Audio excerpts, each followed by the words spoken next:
All right, I'm going to go across straight to our senior executive editor, Abhishek, to give us details. Abhishek, the Russian media is now claiming downing, presumably of a Ukraine Bayraktar TB2 UAV by Russian air defense systems. Give us more details, Abhishek.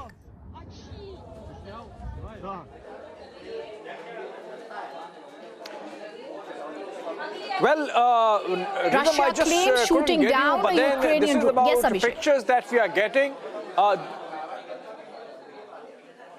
Yes, exactly. So going by these pictures, Rhythm, this is fog of war. We don't know exactly which side is doing what. But what is important is that we have observed that over the last 24 hours, the intensity of battle between the two sides has increased. In fact, even as a build-up was there for the talks which are happening in Belarus, we have seen on the ground there is no cessation of hostilities as demanded by Ukrainian side that there should be a ceasefire. We don't see any sign of it. In fact, from both the sides. So if a drone has been brought down by the Russians belonging to the Ukrainians, clearly shows that the Ukrainians also have not stopped their activities. And also, the curfew or the lifting of curfew that has happened in Kiev is essentially aimed at evacuating more people out of the town. Remember, earlier in the day, we had the mayor of Kiev announcing that now, like Kharkiv, which is to the east, even the capital of the country has been now completely surrounded by the Russians. Now, this is ominous in the sense that if the Russians so decide, they can really squeeze in, get in, and we are then looking at a situation where there could be street battles, where there could be a situation where urban warfare is happening. Now, that's very difficult.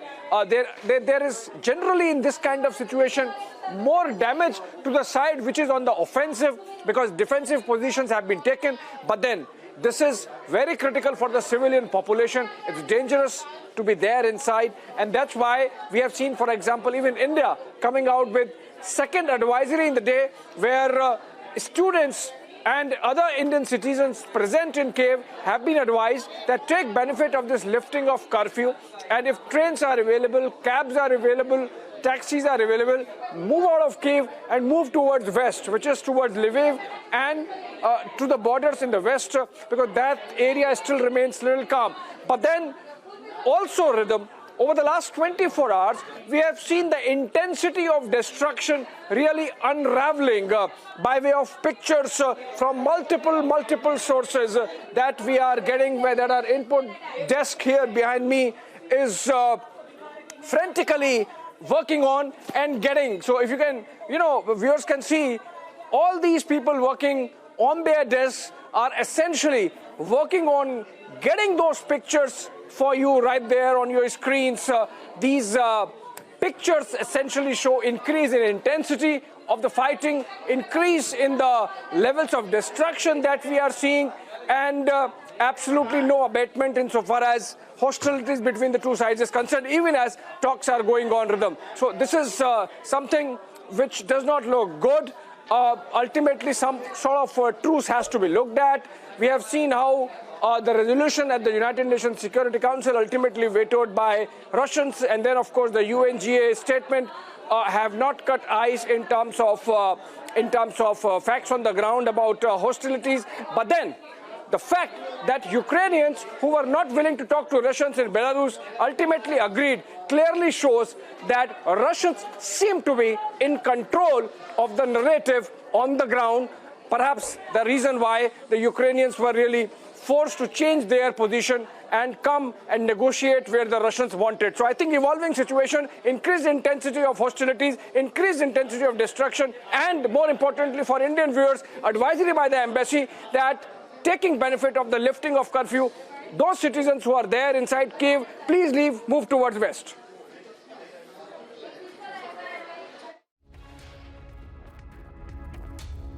Of intensity, as you're very rightly pointing out, is only increasing on the ground in the backdrop of even when the talks are going on. At this point, I also want to introduce our guest, Colonel Anil Bhatt, who's also joining us on this broadcast. Colonel, I want to come to you first.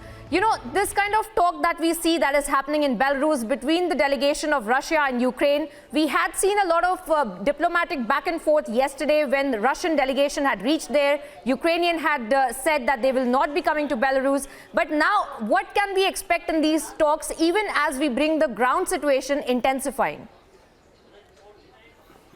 It is not a very usual war that we are seeing for the last few days. It's the most unusual war. And just like you said, yesterday, till yesterday, one just could not say that there will be talks, because a hand had been extended by Russia, which Ukraine was not accepting. And if Ukraine has accepted a little later, possibly it's because the situation has become little worse, not little, maybe relatively more worse than it was till at that point of time when they said no. And the situation is only deteriorating from both sides, for both sides.